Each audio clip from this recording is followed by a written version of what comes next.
এই 47 হাজার ভণ্ড পীরের বাজার চলছে, নিশ্চিত ওর 10 গুণ ভণ্ড ভক্ত রয়েছে না? ঠিক না ভুল? হ্যাঁ, মানে ওটা ভণ্ডামি, এ কথা বোঝানোর পরেও তার পক্ষে লোক রয়েছে না, তার বাজার চলতো না। এই যুগের লোক, সে বলছে রসুলের কন্যা ফাতেমা আমার বিবি, সে শয়তানের উনিকে সৃষ্টি। আপনাদের বিশ্বাস হয় আমার স্ত্রী যে রাসূলের মেয়ে ছিল? বিশ্বাস হয় না? উনি মা ফাতেমা ছিলেন, আবার আপনাদের দয়াল বাবা ছিলেন। পরিষ্কার?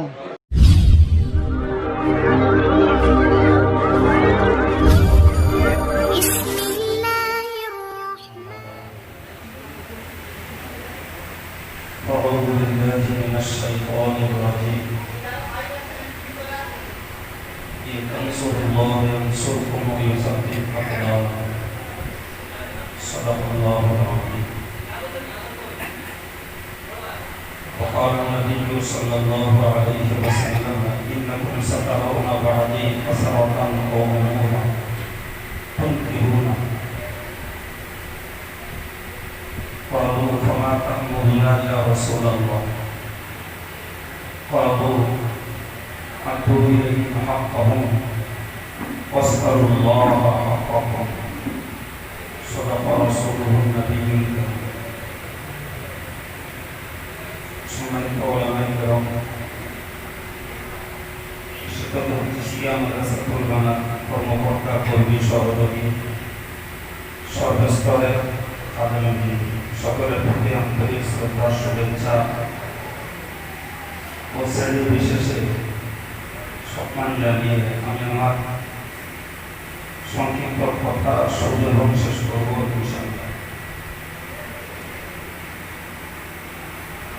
ইত্যাদি যাদের কাছ থেকে আলোচনা শুনেছেন, নিঃসন্দেহের আলোচনা জ্ঞানগর্ভ এবং প্রয়োজন।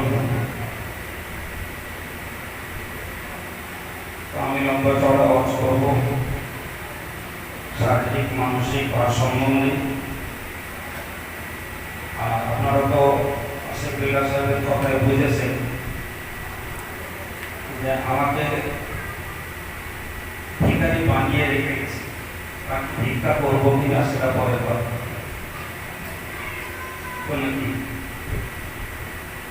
কি আপনারা কি ভুল বলছেন? ভিখারি বানিয়ে রেখেছে। সুতরাং ভিখারি বানিয়ে রেখে আসে পরিবেশের গেছে, বাকি বাস্তবে লোকদের এই তাকে খুব সংক্ষিপ্ত ছোট্ট দুটি কথা। সেটি হলো আজকে দেশকালের যে পরিস্থিতি এবং যে অস্থিরতার ভিতর দিয়ে চলছে, ভাবুক যারা, চিন্তুক যারা, নিশ্চয়ই যতক্ষণ ঘুম না আসে ততক্ষণ তাদের মাথায় চিন্তা খেলে যায়। দেশের রাজনৈতিক অস্থিরতা, ধর্মনৈতিক অস্থিরতা, বিশেষত বর্তমান জমানায় সোশ্যাল নেটওয়ার্ক হয়েছে যোগাযোগের সব থেকে বড় মাধ্যম। ইউটিউবে আজকে দুনিয়া ছোট হয়েছে। ভারতে বসে আরবের বক্তৃতা, পাকিস্তানের বক্তৃতা, বাংলাদেশের বক্তৃতা, বাংলাদেশে বসে পাকিস্তানের বক্তৃতা, আফ্রিকার আমেরিকার বক্তৃতা সব শোনা যাচ্ছে, কিন্তু যায় না। এ থেকে লাভ কতটা হচ্ছে সেটা আল্লাহ ভালো জানেন, কিন্তু গুরুতর কি ক্ষতি হচ্ছে সেটা হলো আমাদের দেশ সমাজে মানুষের একনিষ্ঠ নীতি এবং সত্য আদর্শ মতবাদে মানুষ বিচ্যুত হচ্ছে, বিচলিত হচ্ছে। ঠিক জায়গায় মানুষ দাঁড়িয়ে থাকতে পারছে না। প্রায় জায়গায় খোঁজ নেন, প্রায় জায়গায় নামজারিদের তৎপরতা প্রচুর বেড়ে গেছে। আমাদের ঘরের ছেলেরা তারা মজাব বিদ্বেষী মনোভাব নিয়েছে। বৃদ্ধ বাপ চাচারা একরকম আমল করে, যুবক ছেলেরা আর একরকম হচ্ছে। এই জাতীয় অস্থিরতা এটা নিঃসন্দেহে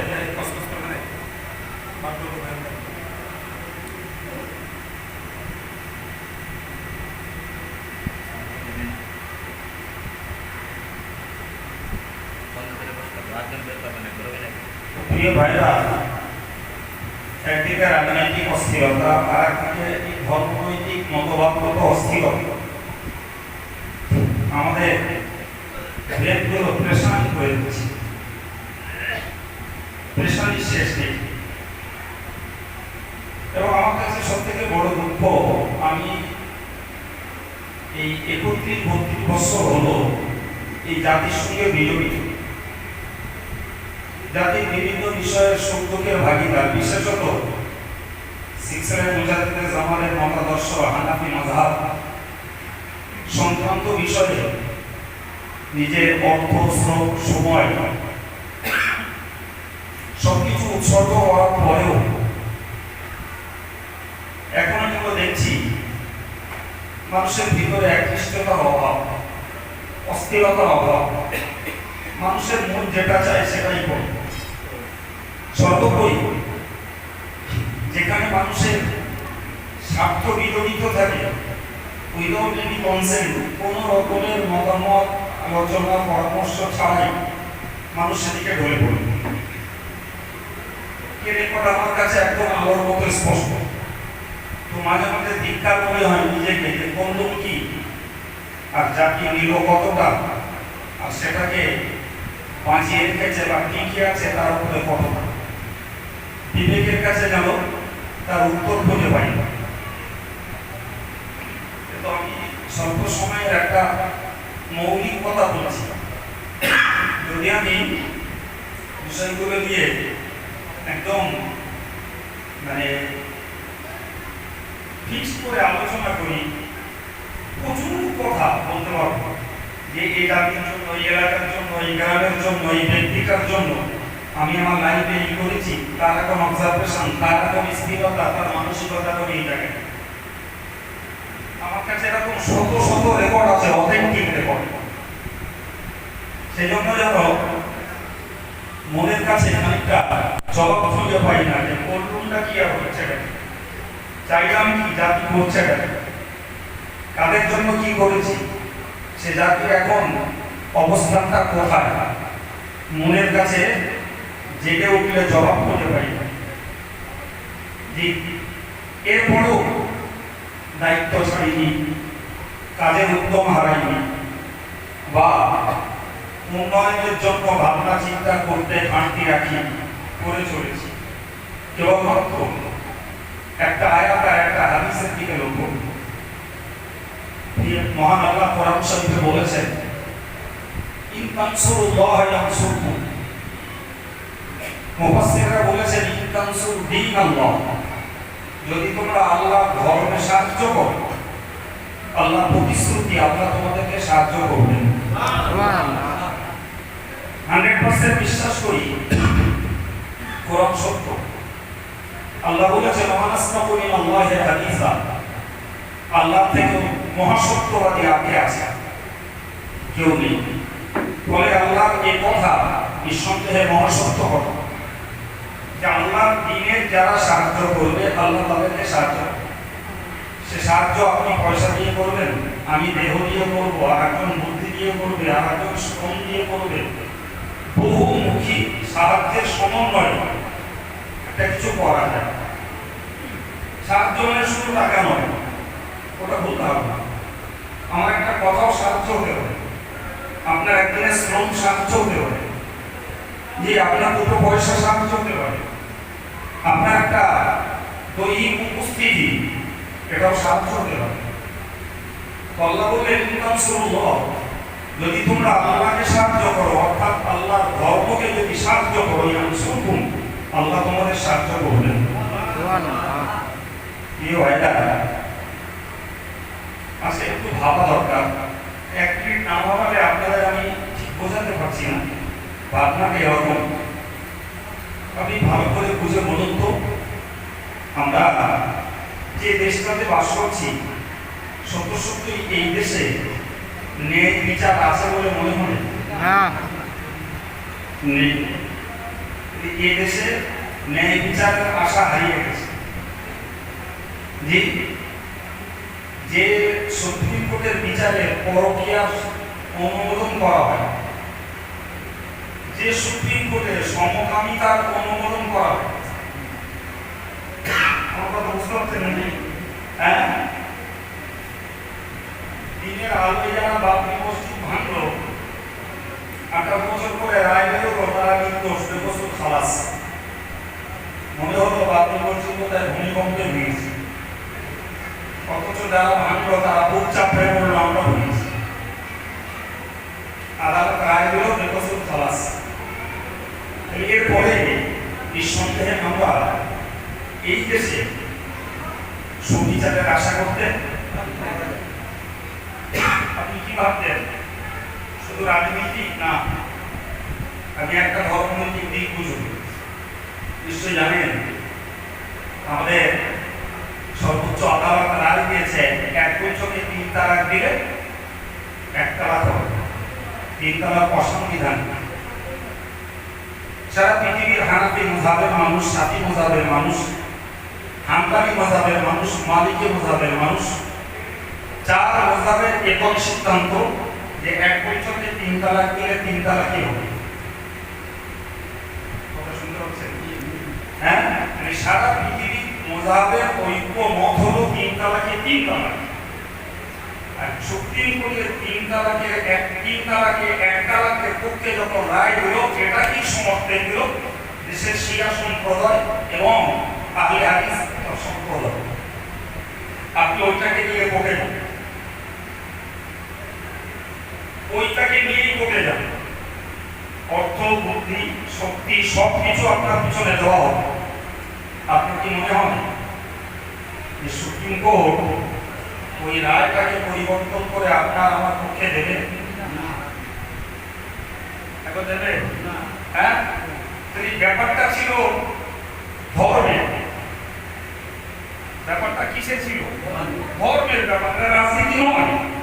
কিন্তু যেখানে সুপ্রিম কোর্টের রায়কে শিয়া আর আহলে হাদিসরা সমর্থন দিচ্ছে, জি, সুপ্রিম কোর্টের কাছে কে শিয়া, কে আহলে হাদিস, কে সুন্নতুল জামাত, এর কোনো বাদ বিচার জি একটা জায়গায় এরা মুসলিম, বাকিরা অমুসলিম, নন মুসলিম। সুতরাং সেখানে প্রমাণ হবে এটা মুসলমানদের আভ্যন্তরীণ দ্বন্দ্ব। তাই আপনি একটা সত্য মশলাকেও বর্তমান এই দেশে সাব্যস্ত করতে পারবেন না।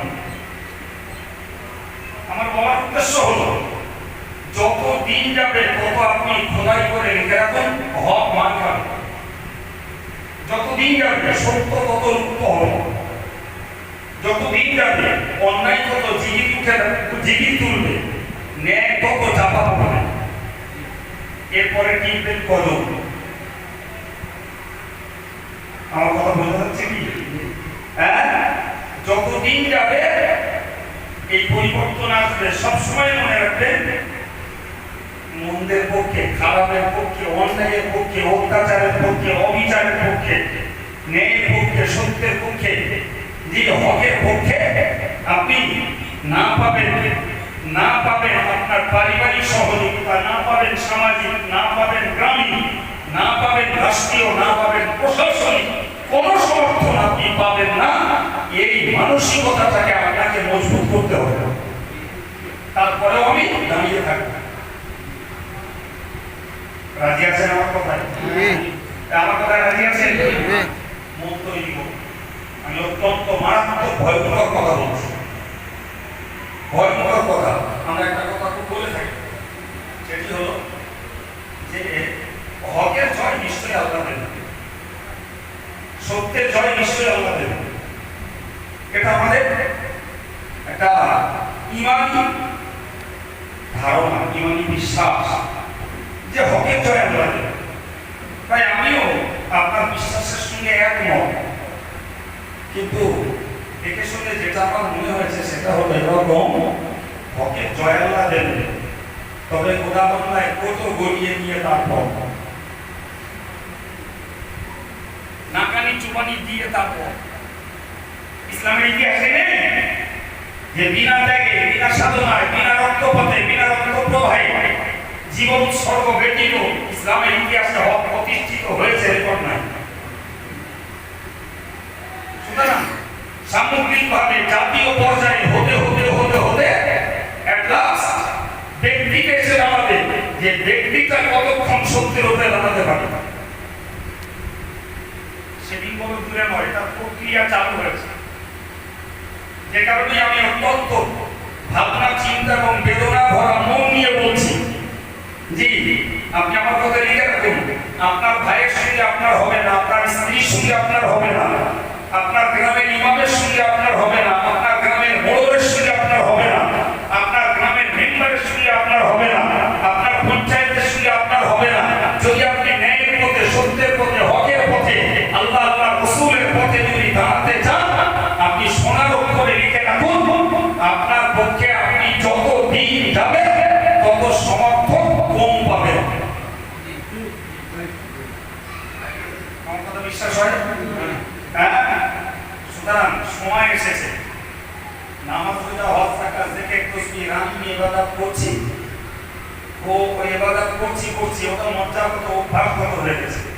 যেটা ভয়ঙ্কর সেটা হলো এটা যে আমি আমার ইসলামের মৌলিকত্বের উপরে দাঁড়িয়ে থাকতে পারবো কিনা, আমি দাঁড়িয়ে থাকতে পারবো কিনা হকের উপরে, হালালের উপরে, ন্যায়ের উপরে, সত্যের উপরে। এটাই হচ্ছে আগামী দিনের সবথেকে বড় সাবজেক্ট। হাইলি ম্যাটার এটাই, উন্নত মানের বিষয় এটাই যে আমি নামাজ পড়বো, আমি জিকির করবো, আমি তাসবিহ পড়বো ঠিকই, কিন্তু ওইটা আমি সত্যি সত্যি ন্যায়ের জায়গায় দাঁড়িয়ে করছি না অন্যায়ের সঙ্গে করছি, না অন্যায়কে সমর্থন করে করছি, এই ভাবনা চিন্তা মানুষ কম। বিশ্বাস হচ্ছে আমার কথা? হ্যাঁ, বাংলাদেশের 47,000 ভণ্ডপীঠ পড়া বললাম, এই পড়া বলছি অঙ্ক 47,000। তারা কি মুখে গাল দেয়? কথা বলেন তারা গাল দেয় মুখে? তারা মুখে আল্লাহ বলে, তারা মুখে আল্লাহ বলে, তারা মুখে লা ইলাহা ইল্লাল্লাহ বলে। তাহলে যারা মুখে আল্লাহ বলছে, যারা মুখে লা ইলাহা ইল্লাল্লাহ বলছে, এরপরেও বাংলাদেশে আলেম সম্প্রদায় এই মত কেন যে বাংলাদেশে 47,000 ভণ্ডপীঠ? আর এই 47,000 ভণ্ডপীঠের বাজার চলছে, নিশ্চিত ওর 10 গুণ ভণ্ড ভক্ত রয়েছে। ঠিক না ভুল? হ্যাঁ, তাহলে ওটা ভণ্ডামি, একথা বোঝানোর পরেও তার পক্ষে লোক রয়েছে, তাহলে তার বাজার চলবে না। এই যুগের লোক, সে বলছে রাসূলের কন্যা ফাতেমা আমার দিদি, সে শয়তানের মুরিদের শ্রেষ্ঠী। আপনি কোথায় আছেন? কোথায় আছেন আপনি? তাহলে আমি কি বলেছি যে যার সমাজ হতে হতে একজন ব্যক্তিকে এসে নামাবে, আমি ব্যক্তিটা, আপনি ব্যক্তিটা, আমার এই খালিসের ব্যক্তিটা, আমার আপনার ব্যক্তিগত অবস্থানটা কোথায় পরীক্ষা দেওয়া হবে। সেদিন আসছে সামনে, সেদিনও সামনে আসছে। জি, আমার বক্তব্য আমি আপনাকে বোঝাতে চাইছি, তাহলে ধর্মনৈতিক ভাবেও হকের গলা টেপা হচ্ছে, রাজনৈতিক ভাবেও কমনলি মুসলিম জাতির গলা টেপা কোন ভাষা হচ্ছে। রাজনৈতিক ভাবে মসজিদ মাদ্রাসাগুলোকে আসামি এবং এগুলোকে জঙ্গি কারখানার কেন্দ্রস্থল বলা হচ্ছে। এই ফিউচারে আপনার আমার দাবিতে হাত পড়বে, টুপিতে হাত পড়বে, কোরবানিতে হাত পড়বে, খাতনায় হাত পড়বে, মরা মানুষগুলোকে কবর দেবো, ওতেও হস্তক্ষেপ হবে। দেখছেন না কৃষি বিল পাস হয়েছে? হয়নি? হ্যাঁ, কৃষিরা তার জমি সে চাষ করে হাড় ভাঙা খাটনি কেটে দুটো রোজগার করে পয়সা তো ঠিক মতন পায় না, যা খরচ করে সে মতন বাজারে মূল্য পায় না। এরপরে তার উপরে বিল কর চাপছে, জি সেই বিল পালন না করলে তোমার চাষ করা বন্ধ। বাকিটা কি আছে? এটা তো ধর্ম না, রাজনীতিও না। তাই এর ভিতর দিয়ে একটা গোষ্ঠী, একটা সম্প্রদায় রাজনৈতিক চাপ আপনার উপরে রাখছে, অথচ আপনি ন্যূনতম জীবিকার একেবারে ন্যূনতম মাধ্যম হলো চাষ, তার উপরে হস্তক্ষেপ চলছে। চলে না চলে না? হ্যাঁ ভাই, পরিস্থিতিটা একটু ওয়েট। ভারতবর্ষের অঙ্গরাজ্য পশ্চিমবঙ্গ, ভারতবর্ষের অঙ্গরাজ্য ইউপি আগের মধ্যে সরকার চলছে। সারা ভারতবর্ষের সব থেকে বেশি আলেমের সংখ্যা ইউপিতে। সেই মোল্লা মৌলবীগুলোর মুখ খোলার মতন সাহস বন্ধ হয়ে গেছে। মাদ্রাসার ছাত্রগুলো রাতে সূর্য ডুবলে বাইরে বেরোনো বন্ধ হয়ে গেছে। সেখানে দিনে রাতে মুসলিমরা মার খাচ্ছে, হকাররা মার খাচ্ছে, মুসলিম হকাররা মার খাচ্ছে, মেয়েরা ধর্ষিতা হচ্ছে। ভারতবর্ষের অঙ্গরাজ্য যদি ইউপি হয়, দিনের আলোয় স্পষ্ট বর্তমান অবস্থাতে এটা ঘটে। পশ্চিমবঙ্গ আলাদা কিছু, চিল্লে বলুন আলাদা কিছু। হ্যাঁ, ইউপিতে যারা সেখানে রামরাজ্য চালাচ্ছে, পশ্চিমবঙ্গে তারাই আসার জন্য কুদকিনি করছে। আমার দেশের কিছু মাথা মোটা মোল্লা মৌলবী তাদের আনার জন্য ভালো পথ পরিষ্কার করে দিচ্ছে। এই দিচ্ছে না, তাই না? হ্যাঁ, এদের বোঝা উচিত ছিল যে দেশের অবস্থা কোথায়। রাজনৈতিক টানা করে কে লোকে গেল আমার দেখার দরকার নেই, কিন্তু যাদের জায়গা করে দিলে আমার ধর্মের জবাই করবে, আমি কোন লজ্জায় তাদের রাস্তা পরিষ্কার করে দিচ্ছি। কোন লজ্জায় এই অন্ধগুলো তার সমর্থন। আমার মাথায় আসে না। সুতরাং আপনি এর বিরুদ্ধে সরব হবেন, আপনার গায়ে স্ট্যাম্প পড়ে যাবে, যাতে বেইমান মুনাফিক বদমাইশ। আপনার সরম, আপনার ভদ্রতা, আপনার লজ্জা, আপনার সহনশীলতা, আপনার ধর্ম আপনাকে লেজ ঝুঁকিয়ে বাড়ি উঠে যেতে বাধ্য করবে। সরকারি বাবা যাবে। এই কথা কি বলছি না বলছি? হ্যাঁ, এই পরিস্থিতি অনুকূলে মনে হচ্ছে। হ্যাঁ, সম্মানিত ভাইরা, এই সামগ্রিক অবস্থাতে আমি একদম নিচু স্তরে চাষবাস থেকে শুরু করে জি সুপ্রিম কোর্টের রায়, যেখানে রাজনীতির বিচার হয়, ধর্মনীতির বিচার হয়, সব রকমের ছবি আংশিক করে দেখিয়ে বুঝিয়েছি যে নিঃসন্দেহে আমরা একটা ধুম ফাটা অবস্থার ভিতর দিয়ে দিন কাটাচ্ছি নাকি। পরবর্তী মনে হচ্ছে ঘরের মধ্যে ঢুকে এসে যদি বিচার করি, আমাদের সকল মুসলিম ভাইয়েরা এই কথাগুলো ভাবছে বলে মনে হয় না। চিনলে বলুন না। হ্যাঁ, মুসলমানের ছাড়ালেরা আইপিএল এ বাজি ধরছে, আইপিএল খেলা চলছে, সেখানে জোয়া ধরছে। এই উদ্দেশ্যের পক্ষে এই জিতবে, না হলে 1,000 টাকা। ওদের পক্ষে আমাদের, ওদের যদি হেরে যায় 2,000 টাকা। বিশ্বাস হচ্ছে? হ্যাঁ, এদেশে ইসলাম জমাই হোক, মাদ্রাসা ধ্বংস হোক, এদেশে দাবি টুপি বের যদি হোক, মুসলমানদের সব অংশের কিছু যায় আসে তাই কথা বলে না। এদেশে যারা সার্ভিস হোল্ডার, এদেশে যারা মুসলিম রাজনীতিবিদ, এদেশে যারা ইংরেজরা ধর্মহারা, এদেশে যারা মেকানিক, এদেশে যারা হস্তশিল্প, জি ভাই বিশ্বাস করুন, এদেশের যারা যুব সমাজ, যারা বাপের হোটেলে খায় আর ভোটান্তির হোটেলে চাকরি করে, এদের কাছে মাদ্রাসা, মসজিদ, দাড়ি, টুপি, ইসলাম, কবর, খাতনা সব যদি নকশাত হয়ে যায়, কিছু দেখা যায়। এবার একটু বুঝে বলবেন, হক ছোট হয়ে গেছে না বড় আছে? ছোট হয়ে গেছে। হ্যাঁ, মানে আদার্স রিলিজিয়াস যারা, অন্য ধর্মের যারা, তার থেকে আমরা কম খাসা। ফের আমার ধর্মে এসে ভিন্ন মতের যারা, তার থেকে আমরা কম খাসা। আমার ঘরে এসে ভিন্ন রাজনীতির যারা, তার থেকে আমরা কম ভাষা। ফের আরেকটু ঘরের ভিতরে এসে যারা ধর্মহারা, তাদের থেকে আমরা কম ভাষা। বুঝাতে পেরেছি আমার কথা? এবার ফিরে চলুন, আমি আপনাকে বলি, আল্লাহ বলেছেন ইন তানসুরুল্লাহা ইয়ানসুরকুম। জি, সব অবস্থার নিরসন যদি তোমরা আল্লাহর দ্বীনের সাহায্য করো, আল্লাহ তোমাদেরকে সাহায্য করবেন। ওয়ায়ুসাব্বিত আকদামাকুম, তোমাদের কদমকে আল্লাহ মজবুত করে দেবেন। সুবহানাল্লাহ। তোমরা বলে বলো সুবহানাল্লাহ। কোরআনে বিশ্বাস আছে তো? পরিস্থিতিতে আমাদের যদি নীতি আদর্শ পদক্ষেপ মজবুত করতে হয়, তাহলে তার জন্য আমাদের অ্যাক্টিভিটি হওয়া দরকার। আমরা আল্লাহর দ্বীনের সাহায্য করব। বোঝাতে পেরেছি? আল্লাহর দ্বীনের সাহায্য আমি আগে বলেছি শুধু টাকা দিয়ে হয় না। নাম্বার 1, আল্লাহর দ্বীনের সাহায্য হলো নিজের জীবনে দ্বীনটাকে জিন্দা রাখা। আমার লাইফটাকে ধর্মের রঙে রঙিত করা, আমার পরিবারটাকে ধর্মের রঙে রঙিত করা। কথা শুনতে পাচ্ছেন? যে কোথাও না পারি, আমারটা চেষ্টা করলে তো পারবো। আমারটা চেষ্টার জন্য দরকার নফসের সঙ্গে শত্রুতা। আমার পরিবারকে চেষ্টা করলে হয়তো কেউ পারবো, কেউ ফেল করবো, কারো ক্ষেত্রে পারবো, কারো ক্ষেত্রে ফেল করবো, হতে পারে। তাই আল্লাহর দ্বীনের সাহায্য নাম্বার 1 হলো নিজের জীবনে আল্লাহর দ্বীনটাকে সঞ্জীবিত রাখা। ওখানেই 70% মানুষ হেরে রয়েছে। কথা বলেন 70% মুসলিম দাবিদার হেরে আছে, তার নিজের কাছে দ্বীন নাই। আছে না?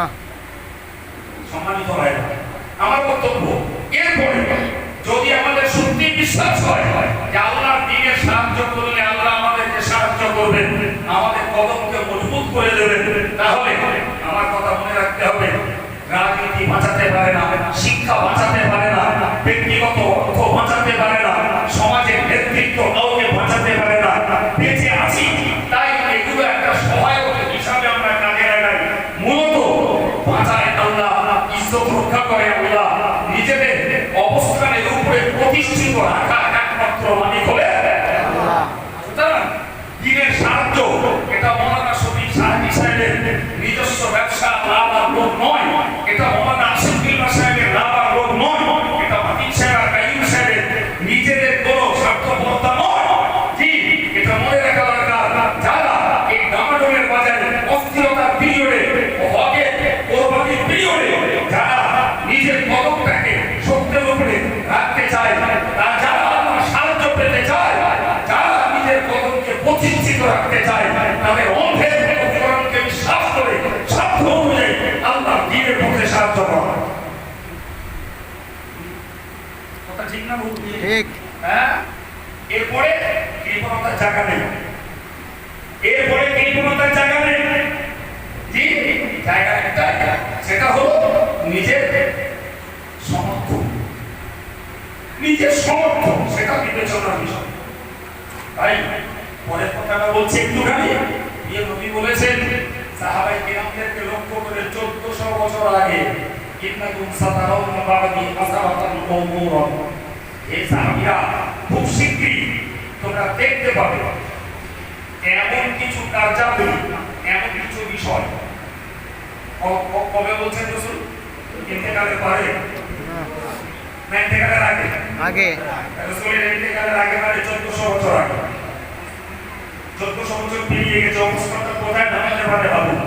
রাসূল বলছেন খুব শীঘ্রই তোমরা দেখতে পাবে এমন কিছু নিদর্শন, এমন কিছু কার্যাবলী, কেউ না যেগুলোকে তোমরা মন থেকে মানিয়ে নিতে পারবে না, যেগুলোকে তোমরা ঘৃণা করবে, অপছন্দ করবে, তোমাদের মনের কাছে সেটা অ্যাকসেপ্টেড হবে না, গ্রহণযোগ্য হবে না। সাহাবীরা কথাটাকে ক্যাচ করে ধরে গিয়েই বললেন, হুজুর ওই পিরিয়ডে যদি আমরা কেউ বেঁচে থাকি কবে আসবে? রাসূল তো সালটাই নির্দিষ্ট করে বলেননি। সাহাবারা ভাবছিলেন যদি আমার পিরিয়ডে এসে যায়, সেই অপছন্দের কার্যাবলী যদি এসে যায়, সেই অপছন্দের পরিস্থিতি যদি এসে যায়, এমন হাল, এমন হকিকত যেটার সঙ্গে আমি মানিয়ে নিতে পারবো না, সহমত হতে পারবো না, ইয়া রাসূলুল্লাহ আমার তা তো মরু না, আপনি আমাদেরকে কি আদেশ করছেন, কি নির্দেশ দিচ্ছেন আমাদেরকে? জি, দিয়ে নবী বললেন তাদের হকটাকে তোমরা আদায় করো, ওয়াসআলুল্লাহ হাক্কাকুম, আর তোমাদের যেটা চাহিদা পাওনা দাবি ওটা আল্লাহর কাছে চেয়ে নাও। সুবহানাল্লাহ। এই পরিস্থিতির ভিতর দিয়ে আমরা একটু বলবেন দেশে মসজিদের প্রয়োজন হবে, মসজিদ তৈরি করা বন্ধ করতে হবে? ছেলে বলুন না, দিক শিক্ষার দরকার হলে মাদ্রাসা তৈরি বন্ধ হবে না, চালু রাখতে হবে। হ্যাঁ, আমার ছেলেটা বর্তমানে শিখছে, তাই বলে কি তাকে ভালো কথা, সৎ কথা, নামাজের কথা, আদর্শের কথা বলা বন্ধ করে দিতে হবে? ছাত্রটা আদর্শবান হচ্ছে না, বিনয়ী নম্বর অনুগত হচ্ছে না, তাই বলে কি মাস্টার না গেলে বলে ঘুমবে? কথা বলেন। হ্যাঁ, যে আসামিরা ন্যায় বিচার মানতে চাইছে না তাই বলে কি জাস্টিস অন্যায় অবিচার অত্যাচারের বিচার প্রয়োগ করবে? হ্যাঁ, আমি আব্দুল কাইয়ুম সমাজের একজন প্রবক্তা। আমি সমাজকে দেখছি উল্টো পথে চলছে, যা বলছি উল্টে দিচ্ছে, যা বলছি রিয়াকশন হচ্ছে, সমালোচনা হচ্ছে। কার্যকারিতা দূরের কথা, পর্যালোচনা সমালোচনার লোক বেশি। কি করবো? ন্যায় সত্য হক কথা বলা বন্ধ করে দেবো? সংগঠনে আলেমকে ডেকে বলবো তোরা বা হক কথা বলিস না, সবাই ধ্যান করছে পেট পুজোর জন্য, তোরাই ওরা বড় করে দেবো? এই জন্য প্রিয় নবী বলেছেন আব্দুল ইলাইহিম হাক্কাউ, জি তারা তোমরা তাদের তাদের হকটাকে আদায় করো। অর্থাৎ যে যে ডিউটি করলো, যে যে দায়িত্বের লোক, তোমার দায়িত্বটা তুমি পালন করো। জি, আলেমের দায়িত্ব দিনটাকে আগিয়ে নিয়ে যাওয়া, আলেমের দায়িত্ব দিন শিক্ষা প্রতিষ্ঠান করে তিনি আলো সমাজে জ্বালিয়ে তোলা, আলেমের দায়িত্ব আদর্শবান আদর্শবতী ছেলে মেয়ে তৈরি করার চেষ্টা করা, বাপ মায়ের দায়িত্ব আদর্শবান অনুগত ছেলে মেয়ে তৈরি করা, মাস্টারের দায়িত্ব প্রকৃত অনুগত সুশিক্ষার মানুষ তৈরি করা, মোড়লের দায়িত্ব সুবিচার প্রতিষ্ঠিত করা। যদি এগুলো করতে হয় তাহলে যার যেটা হক সেটা পালন করতে হবে। পালন করার পরে ফিডব্যাক কি? না ভুল বললো না। জি, আমি কালকে ডাক্তার বাবুর কাছে গেছিলাম। বিস্তার কথা বলবো না, সংক্ষিপ্ত কথা। তিনি খুব উচ্চ স্তরের ডাক্তার। তো ভদ্রলোক আমাকে অতটা ভক্তি করেন আমি জানতাম। মুসলিম ডাক্তার, ভীষণ ভক্তি করেন, নামে শুনেছিলাম কিন্তু ফিজিক্যালি কোনোদিন জানি না। কালকে গেছিলাম তো যেয়ে দেখছি আমি তার পরশু ফোন করেছি। তো ফোন করলে দেখলাম ভদ্রলোক মনে আমাকে উপর রেসপন্স করলো, ভীষণ খুশি। আপনি আসবেন, আমার জীবনটা ধন্য হবে। অথচ বিরাট বড় ডাক্তার, বিরাট বড় বলতে এতটুকু না বললে আমার বড় ভাষাটা আপনাদের কাছে অবিশ্বাস হবে। ভদ্রলোক 5 বছর সল্টলেক হোমিওপ্যাথি হসপিটালের ডাক্তার ছিলেন, এখন একটা হোমিওপ্যাথি হসপিটালের প্রফেসর। তাই বললাম স্যার আমি তো একটু ব্যস্ত থাকি, তো কখন গেলে আমি একটু আগে সময় পড়ি। তো বললে আপনি আমাকে স্যার বলবেন না, আপনি কখন আসবেন শুধু দরজায় এসে কাউকে বলে দেবেন আপনার নামটা, আপনার জন্য দরজা খোলা। তাই বললাম যে আর অনেক লোক থাকবে হয়তো, তাদের হক নষ্ট করা হবে, আমি আগে যাবো। বললেন না আপনি তো আমাকে আগে অপেক্ষা নিচ্ছেন। জি, তো আমি ভদ্রলোকের কাছে গেলাম, গিয়ে দেখলাম 2 দিন পেশেন্ট দেখার পরে অতিরিক্ত পেশেন্টগুলো কাল দেখেছেন। তো কাল অতিরিক্ত পেশেন্টের সংখ্যা 150, আর তার আগে 2 দিন দেখেছেন একদিন 420 জন আর একজন 436 জন। অতিরিক্তটা দাঁড়িয়ে আছে 150। তো আমি গেলাম সন্ধ্যের সময়, রাত পয়সা আমাকে ভেতরে ঢুকিয়ে দিল। জি, ঢুকিয়ে দেওয়ার পরে তিনি যা সমাধান করলেন ভাষায় বলা যাবে। তিনি তার নিজের ফিজও নিলেন না, যারা উনি ওষুধ দেন সেও নিলেন না, আর যা নাস্তা করালেন অনেক হাই ফাই নাস্তা। তো ভদ্রলোক ট্রিটমেন্ট দিলেন 2 মিনিট, কিন্তু বাকি 5 মিনিট 7 মিনিট গল্প করলেন আমার সঙ্গে। সেই গল্পের একটা গল্প বলার জন্য আমি 3 মিনিট সময় নষ্ট করলাম। গল্প হলো, বললাম তো চাপ তো খুব, কি করবো বলুন, এদিকে একটাই ক্লাস, কালকে কলেজের ডিউটি ক্লাস বলে একটাই ক্লাস, সুতরাং আমি 10টায় গাড়ি না ছাড়তে পারি, কোনো রকমে একটা আমি ক্লাসে করতে পারবো না। জি ভাই, কি করে যাবো বছরে, যাই বা কি করে সেটাও ঠিক।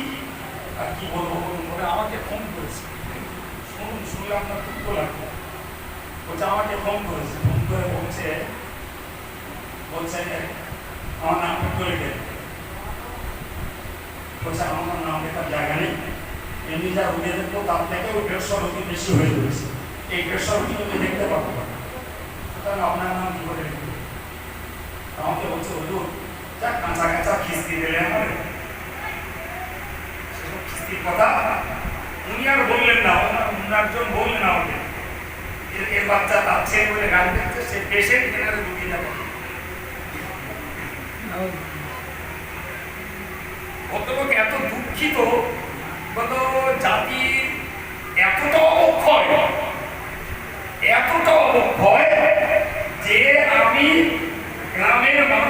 সেবায় সপ্তাহে 3 দিন বসছি এবং আমার হাই ডিউটি বজায় রেখে সেখানে কম বেশি 400 রুগী দেখছি, এরপরেও জাতি আমাদের গান দিচ্ছে এর বাচ্চা যাচ্ছে।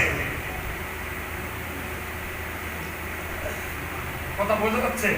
আমার কালকে শুধু মনে হলো একটা জিনিস, ওই কথাটা শোনার পরে, এই গান শুধু হক কথা বললেই লোকে দেয় না, জি সমাজের জাতি সমাজের সেবা করতে লাগবে। আরে বাবা, সে তো অন্যায়ের প্রতিবাদ করে না, সে তো মুদ্রা সেন্সারের পক্ষে অন্য মতের বিরুদ্ধে কথা বলে না, তাই বলে দেখো, সে তো রাজনীতির কথা বলে না, সে তো মানুষের চিকিৎসা সুস্থতার সেবা দেয়, তার গান শুনছে না মেরে না দেয়, এ দুঃখ রাখার জায়গা আছে। আর আমরা তো একদম বিরোধীদের চোখে বড় বড় আসামি, ঠিক কেন বলুন? তাহলে গান আমাদের এই জন্য রাসূল বলেছেন যে তোমাদের কাজ তোমরা করো, এটা তোমাদের পাওনা গুণা, ওটা জনগণের কাছে চেয়েও না, ওটা আল্লাহর কাছে চেয়ে নাও। একটু চিল্লিয়ে বলুন সুবহানাল্লাহ। এটা কি আমাদের জন্য আল্লাহর পক্ষ থেকে রাসূলের মাধ্যমে তৃপ্তির কথা নয়?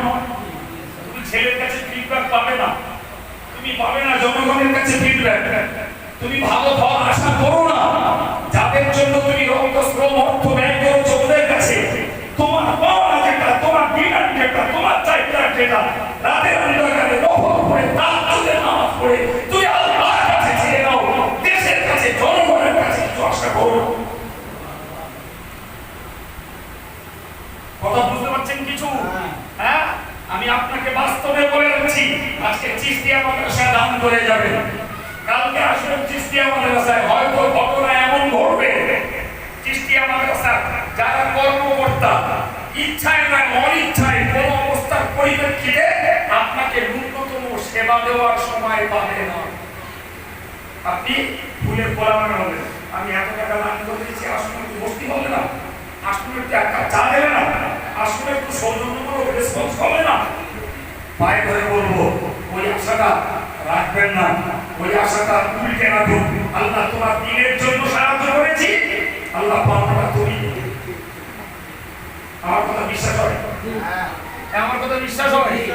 একদিন মনে উঠবে আমার কথা, সেদিন মনে রাখতে হবে না তো আমি আশিক বিল্লাহর কাছ থেকে সমতার সম্মান পাওয়ার জন্য চিশতিয়া দান করি, মৌলানা সাজির কাছ থেকে আল্লাহ পাওয়ার জন্য দান করি, আমি দান করেছি, খেদমত দিয়েছি, আমার পাওনা গুণা মেটাবে আল্লাহ।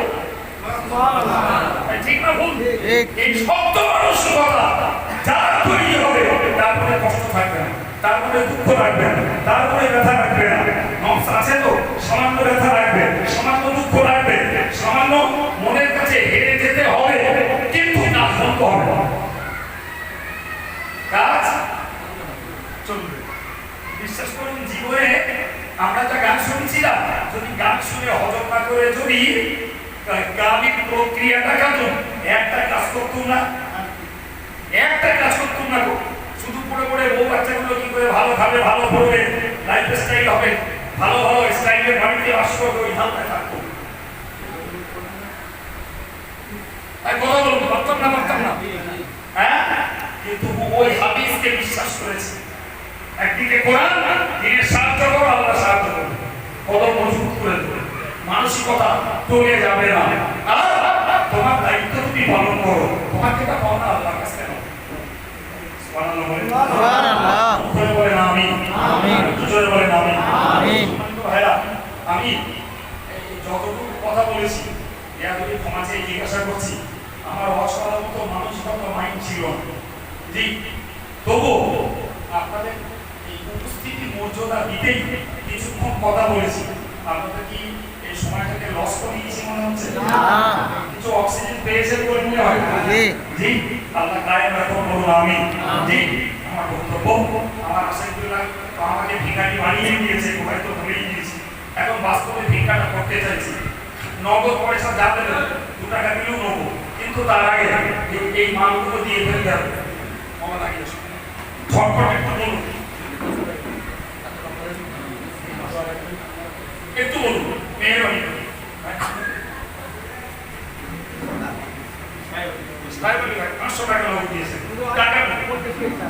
আমাদের আলাদা সাহেব দক্ষিণ সাহেব 50 কেজি চাল একটু বলুন, একদম সময় না, আমি আমার মন খোলা কথা বলেছি, বলানোর মালিক আল্লাহ। এসব কথা বলবো একটাও অঙ্ক মাথায় নিয়ে বসি, বলিয়েছেন আল্লাহ এবং সময় মতোই আপনার কথা বলিয়েছেন। ঠিক কি বলি? 50 কিলো লাগাতে 50 কিলো চাল দেবেন, ধানটা উঠে এসেছে,